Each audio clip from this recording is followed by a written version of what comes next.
yang melakukan itu, Bang. Silakan.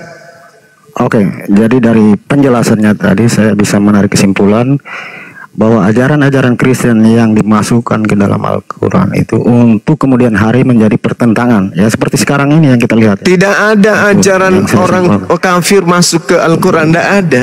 Ya mana ajaran kafir masuk ke Al-Quran? Itu lawak-lawak, itu cara penipu iblis yang memelintir lidah untuk mengkecoh orang. Tak ada ajaran kafir masuk ke Al-Quran, tak ada satupun. Mana ajaran kafir yang masuk ke Al-Quran? Contohnya? Ya, maksud saya ajaran bukan ajarannya, tapi nabi-nabinya, misalnya Yesus Kristus yang dibilang. Oh, nabi-nabi itu bukan orang kafir. Abraham bukan orang kafir. Abraham bukan orang kafir. Ibrahim bukan orang kafir, dan dia juga bukan orang Kristen, bukan juga orang Yahudi. Sejak kapan Kristen punya nabi? Kristen itu tak punya nabi. Kalau nabi-nabi palsu, ya Kristen punya. Seperti Paulus, Lukas, Markus, Matius, Yohanes, yang penulis-penulis kitab saudara itu nabi-nabi palsu itu. Itu nabinya orang Kristen. Nabi Paulus, Nabi Lukas, Nabi Markus, ya itu nabi kamu tuh. Itu nabinya Kristen yang Yesus sendiri tidak kenal. Nah, pengarang kitab kamu itu tidak dikenal oleh Yesus, dan Yesus tidak pernah memerintahkan mereka mengarang cerita-cerita seperti itu. Lukas tidak pernah diperintahkan mengarang cerita. Markus tidak pernah, Paulus tidak pernah. Hanya karangan-karangan berdasarkan hasil cocokologi, angan-angan kosong, dan cara mereka melakukan penyelidikan terhadap peristiwa yang terjadi. Itu aja. Dia kumpulkan kemudian bahas materi-materi itu lalu dijual ke Barat, dalam hal ini Eropa, dalam hal ini adalah Roma. Kemudian Roma meramu ajaran mereka ini menjadi satu aliran kepercayaan. Lahirlah Katolik. Katolik inilah yang menetas, melahirkan sekte-sekte yang baru. Itu yang perlu Anda pahami. Jadi tidak ada nabi yang mengajarkan Kristen. Tidak ada nabi kemudian yang mengajarkan menyembah kepada manusia. Tidak ada nabi yang mengajarkan mengorbankan Tuhan untuk menghapuskan dosa manusia. Itu nggak ada. Kecuali nabi palsu. Demikian.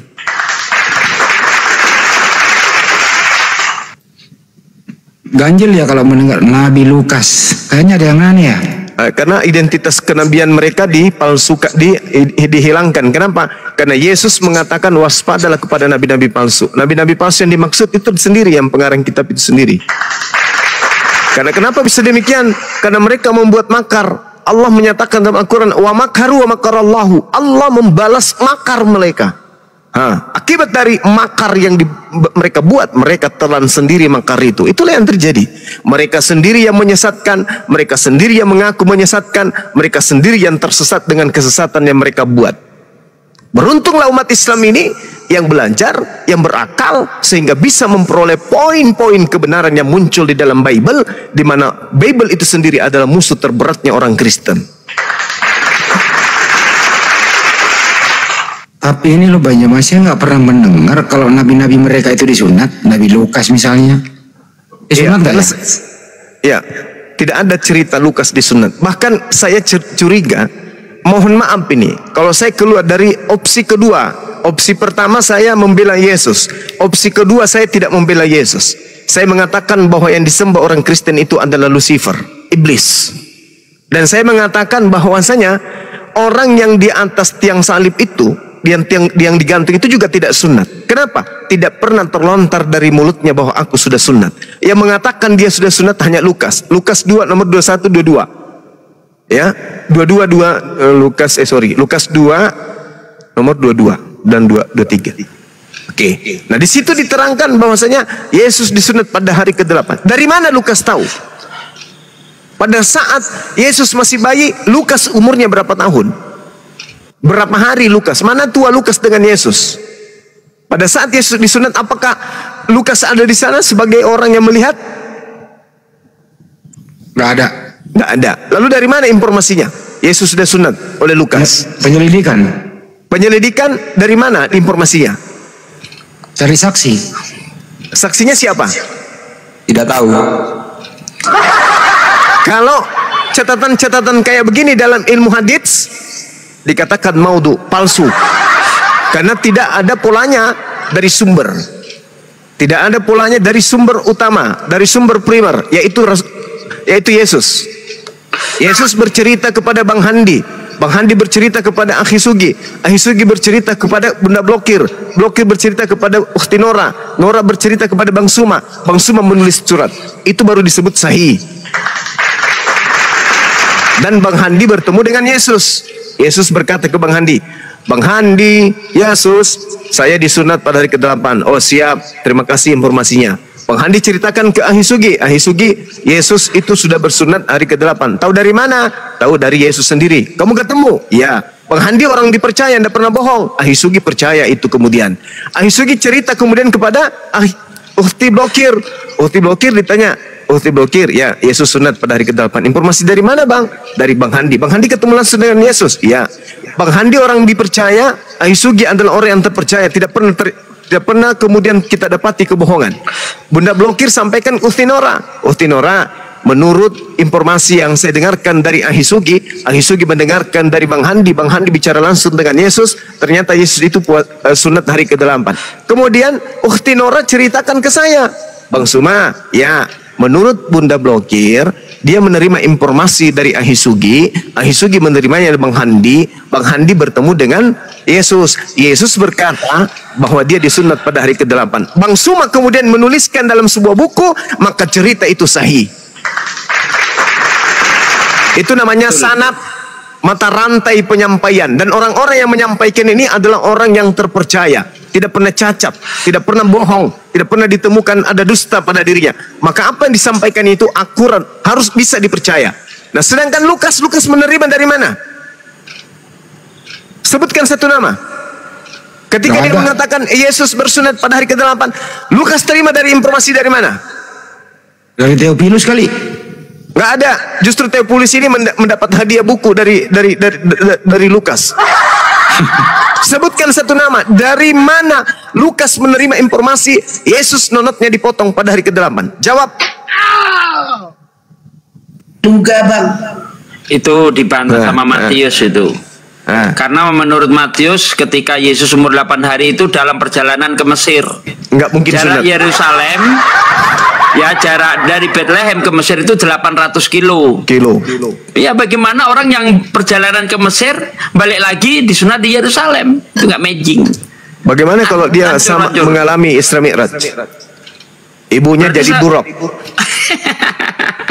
Itu bertentangan juga akhi, karena dikatakan di dalam kitab Matius 2 ayat 13, 14, 15 Yesus di sana sampai Herodes mati. Sementara hari ke-8 belum mati. Kontradiksi, nggak bisa juga itu dalil dipakai, nggak bisa. Terjadi kontradiksi nanti. Ayo, mana yang benar, Lukas atau Matius nih? Itu sejarah semua, itu sudah ditulis dari turun temurun sampai ke Lukas. Lukas ini kan perjanjian baru. Dia murid-murid yang dengan kerabat-kerabatnya itu bisa menyaksikan waktu Yesus itu ada. Kemudian yang saya mau tanyakan lagi, yang jelas pertanyaan pertama tidak terjawab. Muhammad tidak tertulis dalam Al-Quran bahwa dia disunat. Kemudian Ibrahim itu orang Arab atau orang di Palestina dekat Israel. Sampai-sampainya mengabarkan tentang ajaran sesuai dengan Alkitab tapi agak miring-miring sedikit. Bagaimana Bang Jema? Yang miring itu kitabmu. Kitabmu itu miring karena itu hanya terjemahan dari agama orang. Kitabmu itu miringnya 180 derajat. Kenapa? Karena itu kitabnya agama lain. Sekarang saya tanya sama Anda, sebelum saya menjawab pertanyaan tadi, karena Anda mengatakan miring-miring, saya tanya sama Anda nih sekarang. Perjanjian lama itu Kristen dapatkan dari mana? Hasil curian kah? Hasil rampokan kah? Hasil tipuan kah? Hasil tipu muslihat atau dari mana? Itu silsilah dari keturunan sampai. Saya tidak tanya silsilah. Yang saya tanya kitabmu itu kenapa bisa ada di Kristen, kitabnya Yahudi? Kitab itu dengan isinya itu terdapat riwayat daripada garis keturunan. Saya tidak tanya isinya. Yang saya tanya kenapa Kristen ini punya terjemahan kitabnya agama Yahudi? Ya awalnya mungkin dulu agamanya satu mungkin. Kok jadi mungkin? Kok miring kali? Jangan pakai mungkin. Itu miring, bengkok itu namanya. Jawab yang tegas. Kan ajarannya itu kan dari riwayat Musa. Ya saya tidak tahu. Saya tidak tanya tentang isinya. Yang saya tanya, kenapa ada terjemahan kitabnya agama Yahudi di Kristen? Ya mungkin riwayat sama-sama dengan. Jangan pakai mungkin, karena nanti kalau pakai mungkin itu sudah bukan lagi miring. Itu sudah Tidak, tumpah artinya, itu.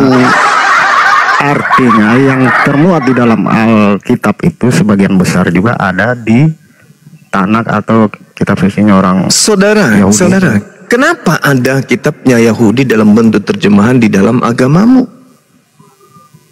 Itu kan kitab milik hak orang Yahudi. Kenapa ada terjemahannya di agama Anda? Apa hubungannya antara Yahudi dengan Kristen? Kok tiba-tiba terjemahan kitabnya orang ada? Satu garis tadi dari keturunan sampai dapatnya Yesus itu dari Abraham itu.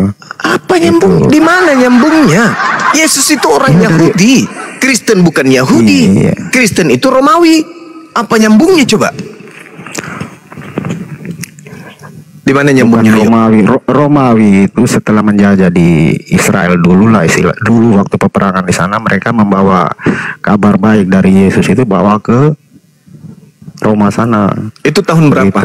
Itu tahun berapa? Ya kalau untuk tahun saya juga tidak mengerti. Ya, tapi itu ada namanya kejadian miring, yang bukan lagi miring, itu bengkok. Yang jelas kitabnya orang Yahudi kebenaran. Orang Yahudi punya kitab disebut kitab Tanakh, Taurat, Nevi'im, Ketubim. Itu kitab hak milik kepunyaan keturunan Yakub, nggak boleh diganggu gugat. Nah, Roma ini mendirikan agama baru bernama Katolik. Pertanyaannya, kenapa ada kitabnya orang Yahudi dalam bentuk terjemahan dari kitab Tanakh yang adalah jelas-jelas miliknya orang Yahudi? Kenapa ada bisa di Katolik? Ya, yang sudah saya bilang tadi dulu, penjajahan di Israel, bangsa Israel Yahudi itu kan dijajah dibabat habis sama Romawi. Oke, berarti dengan kata lain, kitabnya orang Yahudi ada di Roma dari hasil curian, betul? Bukan curian, tapi tadi katanya menjajah. Tadi katanya menjajah. Dulu penjajahan, tapi percaya terhadap sang penyelamat ini yang. Tidak ada hubungannya, itu perjanjian baru milik kalian. Perjanjian baru milik kalian, oke. Milik Romawi, oke. Yang saya maksud ini perjanjian lama. Kenapa bisa ada nongol di kitabnya orang Roma? Ya, itu kan segaris dari keturunan yang sudah saya bilang tadi. Apa hubungannya? Siapa keturunan Isa yang ada di Roma? Maksud saya Yesus yang ada di Yesus Israel, itu mengajar Yahudi, hanya untuk orang Israel. Tidak pernah Yesus mengajar untuk orang Romawi. Di mana Yesus mengajar untuk orang Romawi? Di mana? Lalu ketemu orang Samaria saja. Yesus bertemu dengan orang Samaria saja. Yesus katai dia anjing kok. Mau larinya ke Romawi? Bang Juma, gimana? Sesuatu ajaran itu dipandang, ajaran itu membentuk watak perilaku baik sehingga orang Romawi itu membawa ajarannya. Apa salahnya di situ? Jelas salah. Seperti orang karena kitab itu adalah kitab milik orang Yahudi. Itu adalah ajaran, aturan, syariat, hukum-hukum untuk mereka saja, nggak berlaku untuk bangsa lain. Dalilnya di Mazmur 147 nomor 19 nomor 20. Hukum-hukum Tuhan yang datang kepada Yakub, aturan-aturannya kepada Bani Israel, Tuhan tidak berikan kepada bangsa lain. Ayo. Kenapa bisa ada di Roma? Kenapa bisa masuk dalam kitab Katolik? Kenapa bisa masuk ke dalam kitabnya Kristen? Emang kalian siapa? Jadi bukan bengkok lagi, tapi ancur. Artinya kitab saudara itu adalah kitab Spanyol, kitab separuh nyolong dari Yahudi, diambil, dirampas pada saat menjajah tanah Yerusalem. Sampai di sini Anda harus pahami, Anda harus telan pil pahit itu, mudah-mudahan bisa sembuh. Oke. Ya, kalau menurut tadi Bang Juma terangkan begitu dan mengatakan bahwa Yesus itu iblis. Tapi bagi saya Yesus itu dengan perbuatan atau kita mengimani dia dengan ajaran-ajarannya, kita sebagai umat ini berperilaku baik. Mana perilaku baiknya Kristen? Tidak. Tunjukkan. Sepotong aja. Sepotong aja. Perilaku baiknya Kristen satu. Sepotong aja. Ada nggak?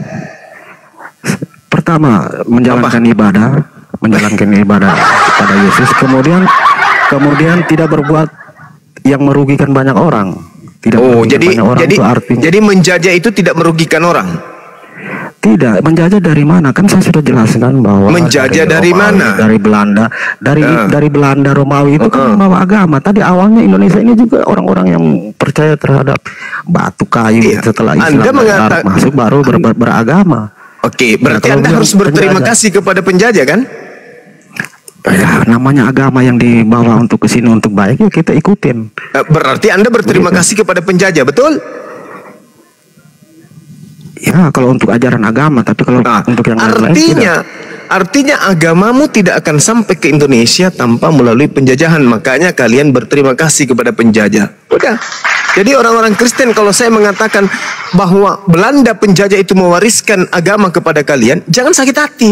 Karena saudara Lord sudah mengakui. Bersyukurlah ada penjajah yang datang mengajarkan daripada katanya oh, kita menyembah batu. Kan gitu poinnya. Jadi benar, karena penjajah itu lebih modern. Orang Indonesia baru pakai perahu dan tidak mengenal agama. Bolehlah kalau dibilang mereka, saya setuju kalau mereka membawa. Kalau begitu kebaikan kenapa dari nggak agama. minta lagi mereka menjajah bangsa ini supaya lebih modern Wah, lagi? Itu tidak boleh. Itu Kenapa? bertentangan dengan Apa alasannya? pahlawan-pahlawan dahulu yang sudah setengah mati memperjuangkan negara ini. Loh, Itu bukannya bertentangan pahlawan sekali. ini adalah yang mengganggu pahlawan Anda. Pahlawan Anda kan Belanda.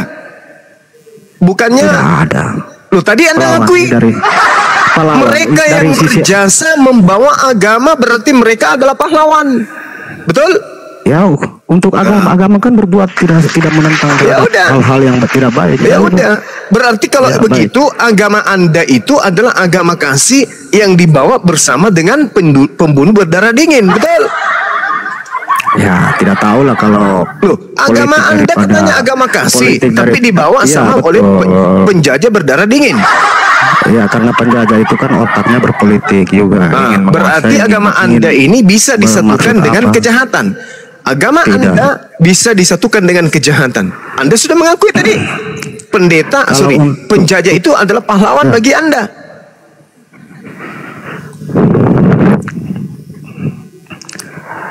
Harusnya Tapi semasa tokoh-tokoh saya gubernur-gubernur Belanda penjajah-penjajah ini harusnya Ya. dipampangkan di gereja-gereja. Inilah pahlawan tidak kita benar. yang telah mengajarkan Tidak benar kita menyembah itu. kepada Yesus. Menyalahi dari pikiran normal itu sudah tidak sehat itu. Loh, tadi Anda mengatakan dia pahlawan. Berkat penjajah Anda modern. Tadinya cuma naik perahu, sekarang naik pesawat katanya. Anda sudah mengakui Belanda itu adalah pahlawan Anda. Dengan kata lain, oknum-oknum yang datang membunuh, menjara, merampok itu justru adalah pahlawan bagi Kristen.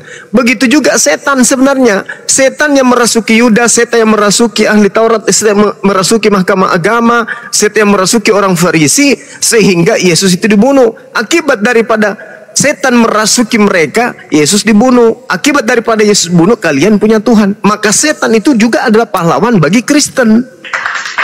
Udah lengkap sudah. Belanda adalah pahlawannya, iblis juga adalah pahlawannya.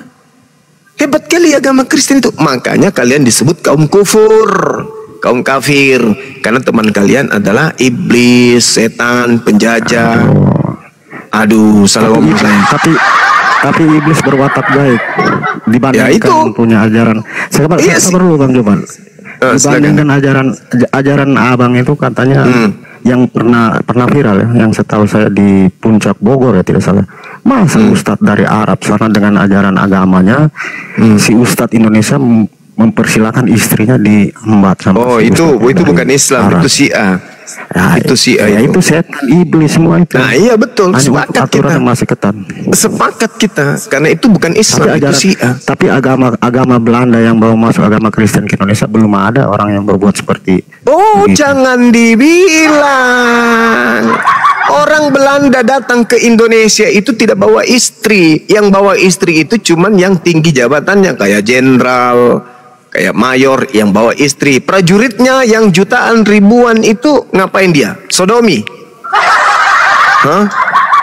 Atau coli barengan? Hah? Betapa banyak Oke, Bang, wanita Bang, yang Bang. diperbudak nafsu-nafsu penjajah waktu itu, mati mereka. Kalau sudah tua udah puas mereka dibunuh dan seterusnya. Jangan salah. Jangan salah, Bung. Ya, justru kami curiga kalian ini menjadi Kristen karena ya mohon maaf. Mungkin nenek moyang kalian itu ya mohon maaf ya. Kami tidak berpikir salah, kami hanya menduga-duga. Karena bagaimana bisa kalian menjadi Kristen? Kalian punya kakek, punya nenek ikut berjuang melawan Belanda. Itu mustahil. Bagaimana caranya? Kalian perang, kakek kalian perang melawan Belanda. Begitu hari Minggu sama-sama di gereja. Stop menir, ini hari Minggu, kita gereja dulu sama-sama ya. Iya, gitu. Masuk di gereja sama-sama, warga negara yang beragama Kristen duduk di depan, Belanda di belakang. Besok minggu depan Belanda yang di depan, pribumi yang di belakang. Begitu sudah selesai ibadah, 3 langkah kemudian saling membelakangi. 1, 2, 3 langsung balik menembak. Gitu.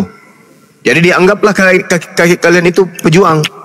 Karena begitu keluar dari gereja saling tembak dengan Belanda. Gitu maksudnya. Tidak, Bung.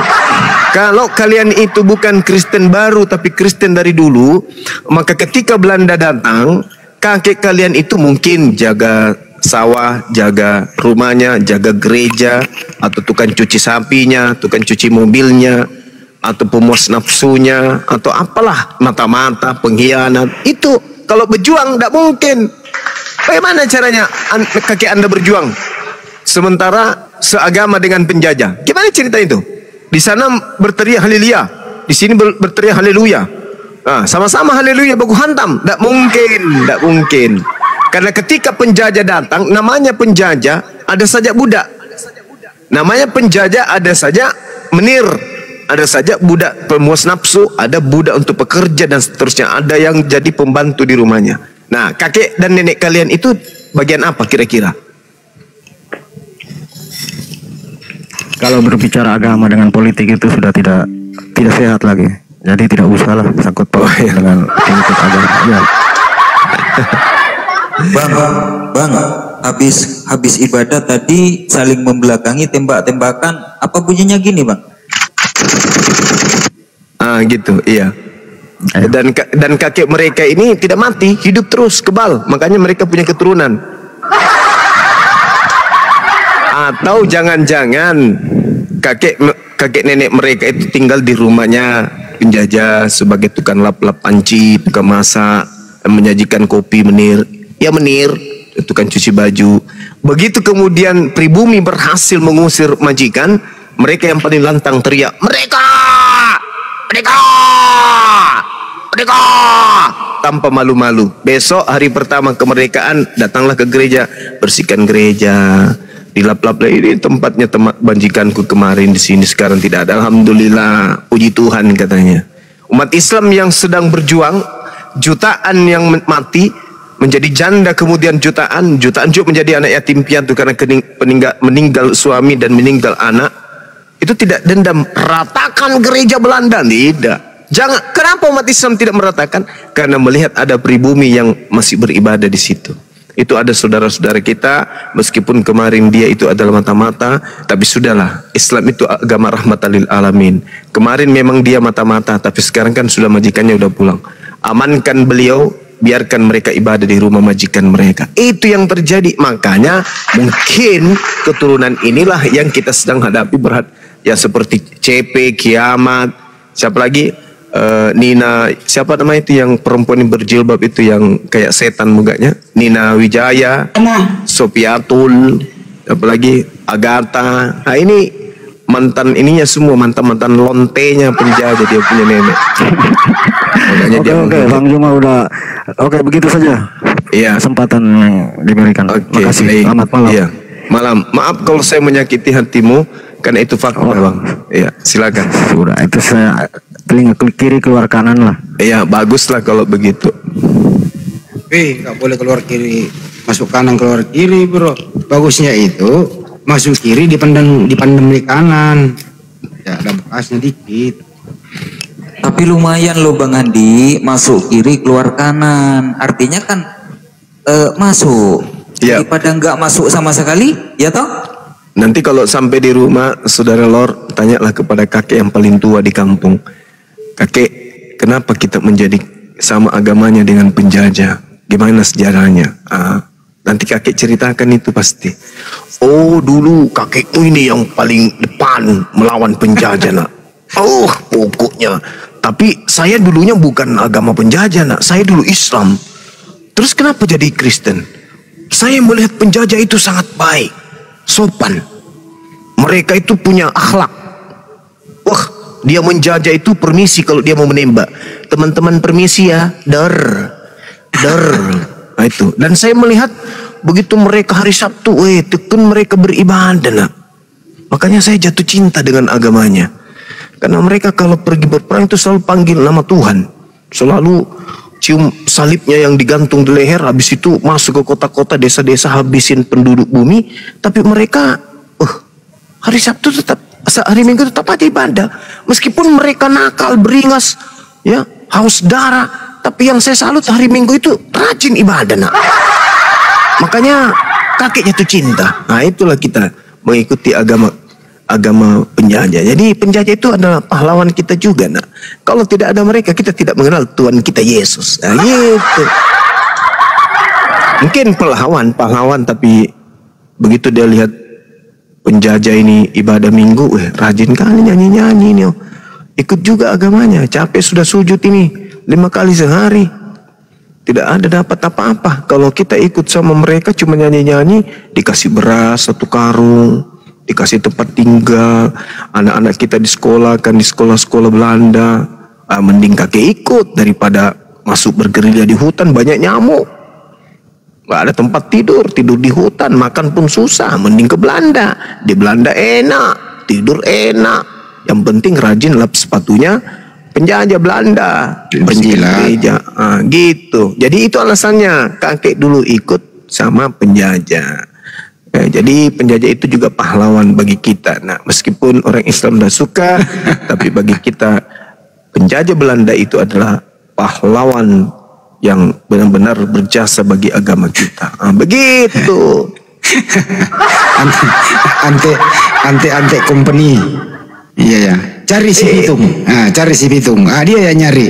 Iya, kakek neneknya itulah yang nyari, dikasih fasilitas kayak gitu-gitulah. Dikasih tanah warisan. Iya, tanah warisan. Menir pulang, tanahnya diambil sama dia. Itu makanya Ini ceritanya dia bang mau turun tapi nggak pandai cara turun. Biar aja lah di situ bang. Enggak, dia susun pertanyaan untuk kakek nanti setelah sampai di rumah. Kayaknya masuk di hati nih Loren. Kakek ya. Mulai cerita lagi. Bang Handi, bukan masuk di hati. Assalamualaikum Bang masuk di hati. Waalaikumsalam warahmatullahi wabarakatuh. Saya curiga dia ini nangis. Makanya mic-nya nggak dibuka itu. Iya kan, dia mau susun kata-kata untuk bertanya di kakek. Ya, kenapa? Bang Jumah, assalamualaikum. Saya mau bertanya Bang Jumah. Oh iya, silakan Bang. Sebelumnya perkenalkan saya Subair Halulangah, Muslim, insyaallah. Subaidah siapa Bang? Subair Halulangah dari Subair. Sorry. Lagi-lagi kok Jubaidah. Soalnya hurufnya sambung-sambung. Iya, disambungin memang. Bang. Oh iya. Jumah luar biasa tabarakallah. Saya akhir-akhir ini di TikTok saya ini, di beranda saya ini cuman Bang Jumah dengan Nathan yang selalu muncul itu. Allah. Tapi pertanyaan mungkin mewakili sebagian mungkin termasuk Muslim dan Kristen. Kenapa itu Kristen sudah tahu bahwa babi itu haram, kemudian sunat itu tidak sehat, kemudian minuman-minuman hambar itu ya haram, tapi tetap dilakukan bahkan di salah satu provinsi. Pokoknya di komunitas inilah, komunitas Kristen lah, apapun itu harus mabuk-mabukan. Ya, pertanyaan saya itu apa dasarnya itu sehingga kok mereka yakin padahal itu tidak bagus, Bang Jumah. Babi haram, sunat tidak sehat, mabuk-mabukan tidak sehat, tapi masih dilakukan secara nalurnya. Itu di mana dasarnya itu Bang Jumah? Itu pertanyaan saya. Baik. Di dalam Islam itu kan jelas kaidahnya Bang. Bismillahirrahmanirrahim. Ya ayyuhalladzina amanu dakhulu fis-silmi kaffah wa la tattabi'u khutuwatis syaitan innahu lakum aduwwum mubin. Di luar Islam pasti ikut setan. Di luar Islam pasti ikut setan karena hanya 2 golongan. Golongan orang-orang muslim dan orang-orang kafir. Muslim itu taat, kafir itu ingkar. Nah, di dalam ayat Al-Quran diterangkan, makanlah engkau hal-hal yang baik, yang halal dari bumi. Wala tatabi'u khutuwati syaitan, dan janganlah engkau mengikuti langkah syaitan. Innahu lakum aduwwum mubin. Allah ulangi bahwa dia itu adalah musuh nyata bagimu. Jadi kalau ada orang di luar Islam, pasti makanannya sembarang, karena tidak ada lagi syariat. Gak ada syariat. Pasti minumannya juga sembarang, karena gak ada syariat. Kalau mau diatur oleh Tuhan, masuk Islam. Kalau tidak mau diatur oleh Tuhan, masuk keluar daripada Islam. Pasti bebas. Mau ngapain aja bebas. Jadi hanya ada dua. Orang yang mau diikat, diatur oleh Allah, oleh pencipta langit dan bumi, ke Islam. Kalau tidak mau diatur oleh pencipta, keluar dari Islam, pasti bebas. Tak ada halangan. Mau ngapain saja, mau bongkang kaki atau apapun itu, mau jungkir balik dengan cergen yang penuh dengan balok pun, tak ada halangan, tak ada larangan. Seperti itu, Bang. Jadi kalau mereka tidak Islam melakukan hal itu, ya itu memang sudah satu paket. Iya. Clear, terjawab Bang Zuma, bahwa di luar apa itu ya karena setan. Clear itu. Iya, Masya Allah. Berarti karena setan, mereka hamar, mereka benar sekali. Tidak sunat. Ya berarti setan. Clear. Thank you, iya. Bang Zuma. Sama-sama Bang Subair. Iya, Subair. Ya, lanjut Bang, saya betul menyimak sekali ini Bang. Lanjut. Masya Allah. Ya, jadi saudara, ya Subair baru sidang Bang, habis sidang. Bagaimana Bang? Baru habis sidang Bang. Ya alhamdulillah, profesi ini sebagai advokat, jadi ya ini juga kan bagian dari referensi. Siapa tahu aja kita dapat perkara yang ada hubungannya dengan agama dan lain sebagainya, kan ini jadi pelajaran. Bang Zuma dengan Bang Nathan ini keren. Itu aja yang aku bilang. Iya, makasih Bang. Siap.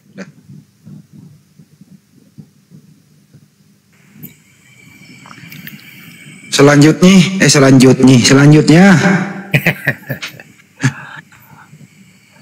Ada lagi gak nih? Ya. Izin Bang Zuma, saya mau tanya aja. Bang Zuma ini kan di profilnya kayaknya masih muda sekali, tapi luar biasa ini pengetahuannya lintas agama ini. Izin Bang Zuma? Iya Bang. Ya itu aja pertanyaan saya, karena kalau saya tanya lebih jauh kan, karena masih muda Bang Zuma. Ya, usia saya sedikit lagi 45 Bang, tapi semangat saya atau mau diajak lomba lari dari usia anak muda 20 tahun, saya rasa saya masih menang. Masya Allah, tabarakallah. Berarti seumuran lah kalau gitu lah.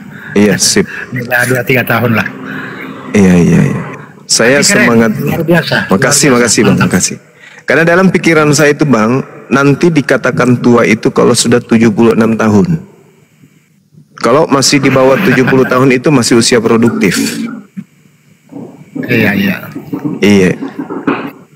Oke, baik, ada tamu baru, siapa tahu ada pertanyaannya. Iya, silakan. Ya, oke, thank you Bang Zuma. Saya stay ya. Sama-sama. Iya, makasih Bang. Selanjutnya, Bang Andi. Ya. Kenapa kemarin Bang Andi bilang Bang Zuma usianya 25 tahun ke saya? 25 tahun. Masalah usia. Salah Bang Andi nih. Dulu Bang Zuma waktu masih 7 tahun waktu SD. Ya, makanya dengerin pembicaraan saya itu jangan dengerin awalnya, dengerin endingnya gitu loh. Nah, itulah yang namanya teknik-teknik Belanda. Kita sambit dulu ya tamunya ya. Saya sambit Pak Rudi. Ya, halo. Halo, waduh Pak Rudi. Gimana kabarku Bang di sana? Kabar apa ini? Kayaknya kurang baik kabarmu ini. Waduh, baguslah kalau tidak baik Bang. Itu yang saya tidak harapkan. Ada yang tidak ingin disampaikan Bang? Tidak, bawa aja ini. Ini Abang Zuma ini hebat sekali dia punya. Abang Muslim apa bukan? Abang Kristen ya Bang? Saya pengikut Kristus lah. Oke, silakan.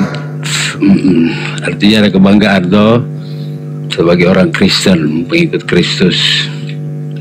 apapun yang Bang Suma ngomong itu ya kita dengar aja.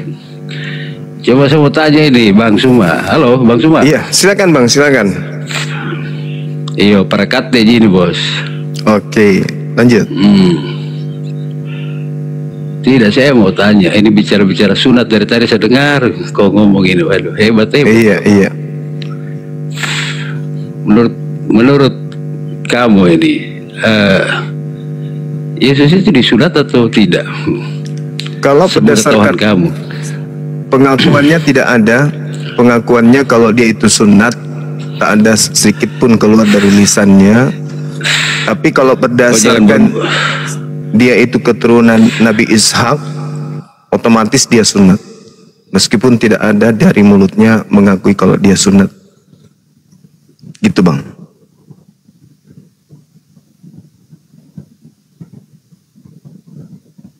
Halo? Pak Rudi kan bisa buka mic sendiri Bang. Ya. Kenapa di mute saya punya? Ya kan Bang Juma bicara, abang juga buka mic-nya. Terganggu Bang. Oh iya. Oke. Tidak, maksudnya begini, saya mau dengar pernyataan jelas dari Suma ini. Bahwa Yesus itu disunat atau tidak? Yesus tidak pernah ini kan kau kan bahas. Yesus tidak pernah mengaku sunat. Silakan. Yesus tidak pernah mengaku disunat. Tetapi Yesus itu adalah keturunan Nabi Ishak. Otomatis dia sunat karena itu adalah tradisi secara turun-temurun, sama seperti keturunan Nabi Ismail. Itu tradisi turun-temurun. Maka mau tidak mau orang-orang Yahudi atau orang Arab itu sudah pasti sunat dari kecil. Tidak perlu diragukan kalau itu. Tidak, maksudnya begini, jawaban jelas dong. Kan bilang tadi orang Yahudi disediakan, karena orang Yahudi dia disunat. Tapi pernyataan tidak disunat itu maksudnya bagaimana? Karena tidak yang jelas disunat atau tidak.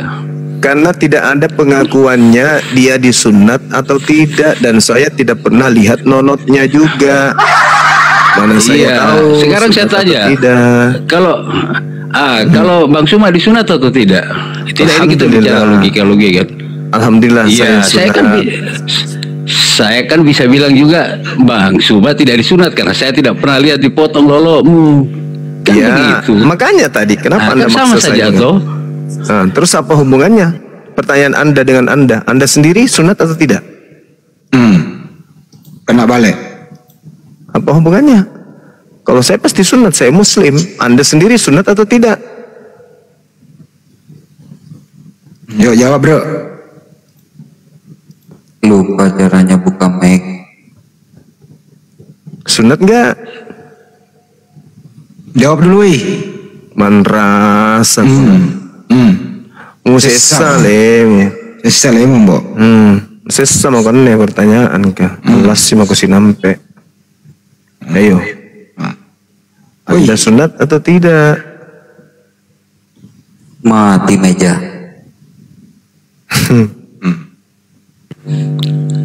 Tidak, halo, tidak. Minta maaf saya mungkin agak ini, Sumai, maksudnya saya cuma mau kasih. Kamu ditanya itu, kau disunat apa belum?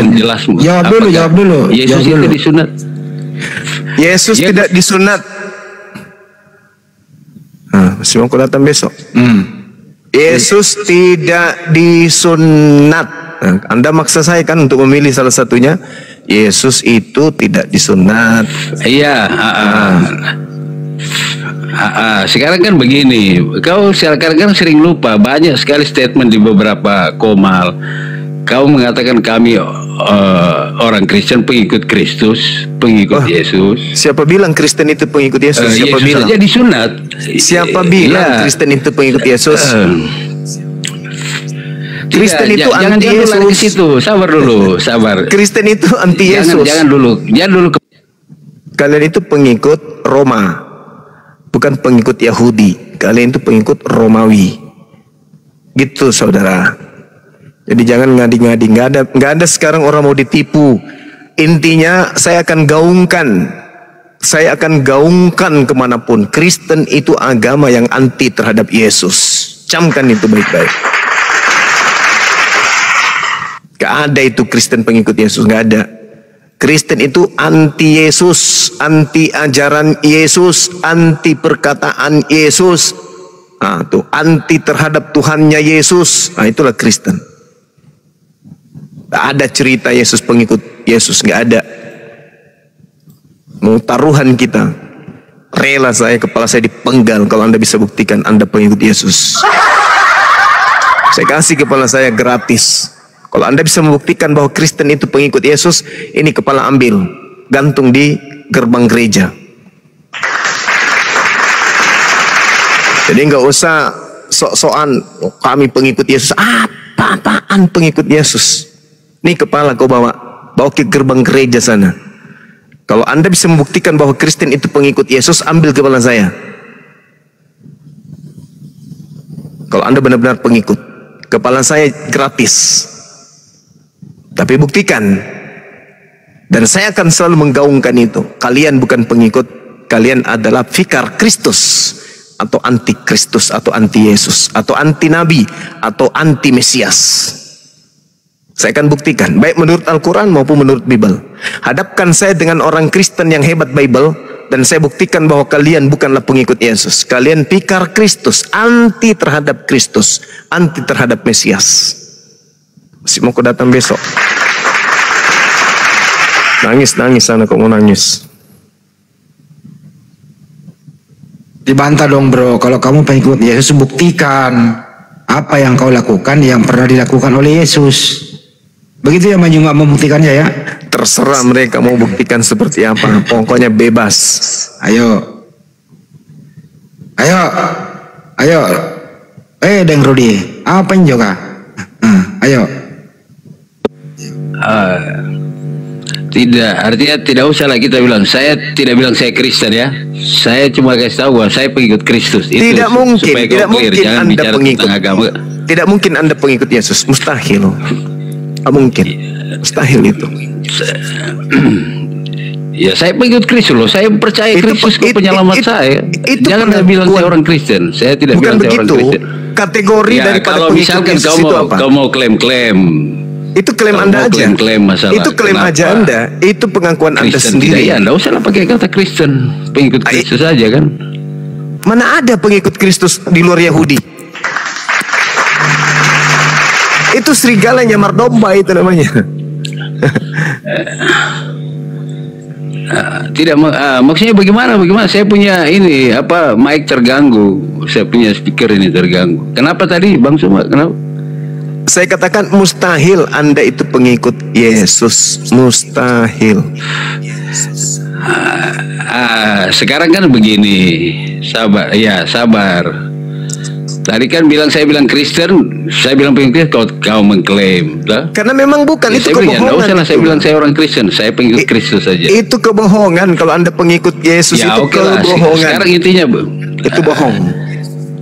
Itu bohong. Tidak. Itu ya, sekarang begini aja kita lepas dari situ dulu. Kita kita ngomong tentang yang tadi konteksnya kan bicara tentang sunat tadi. Ya kan udah saya sudah jawab, Yesus tidak bersunat. Nah, Anda bersunat atau tidak?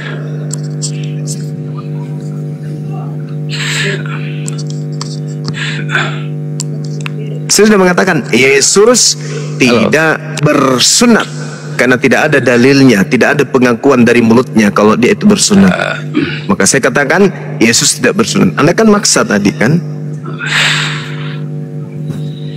Iya, itu statement itu yang saya perlu kan, sehingga kapan misalkan orang kembali kita pengikut Kristus atau orang Kristen, tidak bersunat, Anda jangan mengeluarkan statement wah kok Yesus saja disunat kamu tidak. Itu kan sudah berapa kali pernyataan-pernyataan itu kan Yesus mengatakan di dalam Yohanes 14 itu. Nomor 12, barang siapa yang mengasihi aku, dia juga akan melakukan pekerjaan yang aku lakukan. Kami tidak sunat, tidak ada masalah karena kami pengikut Yesus kan. Bagaimana caranya Anda bisa mengatakan diri Anda pengikut Yesus? Yesus takbir, Anda haleluya. Gimana ceritanya?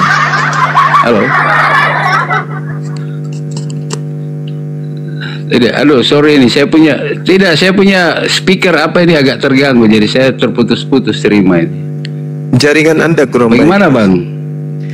Iya, saya katakan Yesus tidak bersunat karena tidak ada pengakuannya. Dia bersunat. Gitu. Terus kalau ada saksi, itu siapa yang menyaksikan Yesus disunat? Lo ada tertulis kan di situ kan pada usia 8 hari itu tradisi itu kan di Matius tertulis kan. Silakan anda buka karena anda kan jago bahas setiap ayat itu kan. Matius 2, Lukas juga mengatakan Lukas 2 Yesus bersunat. Tapi kan siapa yang lihat? Loh, siapa yang lihat? Loh, sudah ada pernyataan seperti itu kan tertulis. Kan yang menyatakan itu orang lain, bukan Yesusnya yang mengatakan. Di mana Yesus mengatakan aku sudah bersunat? Sekarang saya tanya, kalau misalkan saya mengenal Suma atau ada hal ciri-ciri yang saya bilang, itu kan penyertaan orang lain yang bisa menyatakan bahwa betul ini Suma. Kan seperti itu. Kan Yesus yang sana bilang ya sama Yesus seperti itu kan, saksi.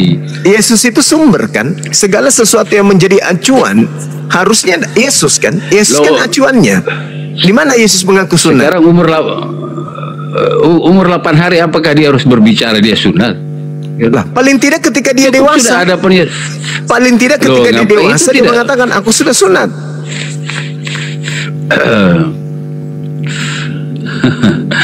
Nah itulah itu yang kita lihat sekarang kan statementmu sudah jelas bahwa ya betul bahwa kami pengikut Kristus tidak disunat juga kan, berarti kan tidak ada masalah secara sunat yang kamu bicara itu kan. Ya ngapain kita bicara tentang sunat tentang apa semua? Masalahnya Yesus itu adalah Bani Israel. Sementara Bani Israel wajib hukumnya sunat. Di dalam Kejadian 17 nomor 14, orang yang tidak bersunat wajib hukumnya dibunuh.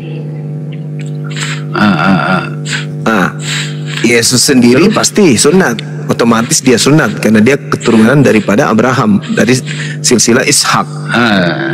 Anda bagaimana Anda bisa disebut menurut kau? Jelas kalau dia Bani Israel pasti sunat.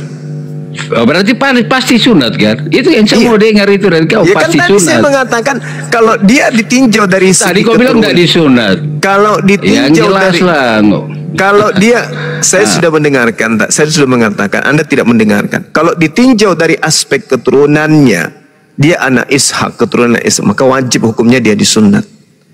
Tapi kalau pengakuan Bible dari mulutnya sendiri itu tidak disunat. Gitu. Anda minta saya tegas, saya katakan dia tidak sunat karena tidak ada pengakuan. Tapi ketika berbicara mengenai nasabnya, maka dia pasti sunat karena dia adalah keturunan Abraham. Berarti dia sunat. Nah, Yesus mengatakan, jika engkau mengasihi aku, engkau juga akan melakukan pekerjaan yang aku lakukan. Yesus melakukan sunat. Kenapa Anda tidak melakukan sunat? Siapa yang mengajari Anda untuk tidak bersunat? Kan itu poinnya. Karena sunat itu adalah tanda bahwa mereka itu penganut ajaran langit samawi. Itu tanda. Tanda pengikut Nabi itu sunat. Tanda pengikut ajaran keturunan Abraham itu sunat. Kalau ada orang tidak sunat tapi ngaku-ngaku sebagai pengikut Nabi, mereka itu adalah serigala berbulu domba. Keturunan Ishak, keturunan Ismail sunat. Kalian penumpang gelap tidak sunat. Siapa yang ngajarin kalian tidak bersunat? Apa jawabannya? Sedangkan agama samawi wajib sunat. Siapa yang ngajarin tidak bersunat? Berarti Yesus disunat tak? Kan tadi sudah panjang lebar saya katakan berdasarkan nasab. Tadi ada bilang Yesus tidak bisa, harus konteksnya jelas. Kau ngomong juga. Ya saya sudah jelas, Anda aja yang dungu. Kalau berdasarkan Bible tidak ada pengakuan Yesus sunat, cuplis. Kalau berdasarkan nasab otomatis wajib dia sunat, cuplis. Kamu cuplis tolong juga kau kan saya tanya kejelasannya. Kenapa dua perhitungan kau? Sudah sangat jelas dompala. Makanya kurangi kau makan babi sama anjing, maka otakmu gak berfungsi. Karena otakmu itu dikelilingi daging babi dan asu. Kamu minta pernyataan, saya katakan pernyataan saya berdasarkan dalil the Bible, tidak ada pengakuan Yesus disunat. Selesai. Berdasarkan nasabnya, silsilahnya, Yesus pasti sunat karena dia Bani Israel. Kuclu, bro. Wah, tukang inspirasi ini.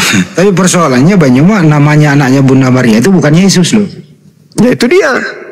Kecuali kalau yang kamu maksud itu tokoh fiktif, karena tidak mungkin Miriam yang orang Ibrani memberikan nama Yunani kepada anaknya. Terlalu banyak hal-hal yang bengkok yang harus diluruskan di kalian itu. Cuman cara diskusi kalian itu norak, tidak berpendidikan. Saya ikut-ikut norak dibuatnya sama kalian. Kalian anarkis, saya juga sliding gunting. Kalau kalian sopan bicara baik, pakai ilmu, pakai data, mana ada kita pernah sliding gunting? Diskusi yang baik-baik, pakai ilmu gitu loh. Udah dibilang berdasarkan Bible-mu tidak ada pengakuan dari mulutnya Yesus. Aku disunat. Tidak ada pengakuan kayak gitu. Selayaknya Rasulullah. Salah satu kemuliaan yang Tuhan berikan kepada aku lahir dalam keadaan sunat. Nah itu baru dari mulutnya sendiri yang aku. Oke? Sedangkan Yesus tak pernah ngaku kayak gitu. Nah, akan tetapi karena dia adalah keturunan Ishak, maka otomatis dia sunat. Karena kalau tidak dia sudah dibunuh sama orang sekampung. Karena orang Yahudi haram hukumnya tidak bersunat.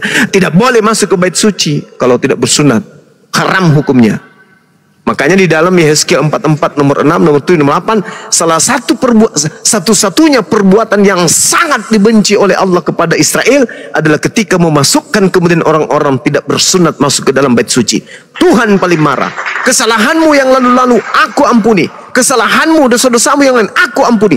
Tapi ada satu kesalahan yang sangat aku benci. Apa itu? Kau memasukkan kemudian orang-orang tidak bersunat ke dalam bait suciku. Baca Yehezkiel 44 nomor 6, nomor 5, nomor 7, nomor 8, nomor 9, nomor 9, supaya kau sadar itu. Karena keracunan. Aduh.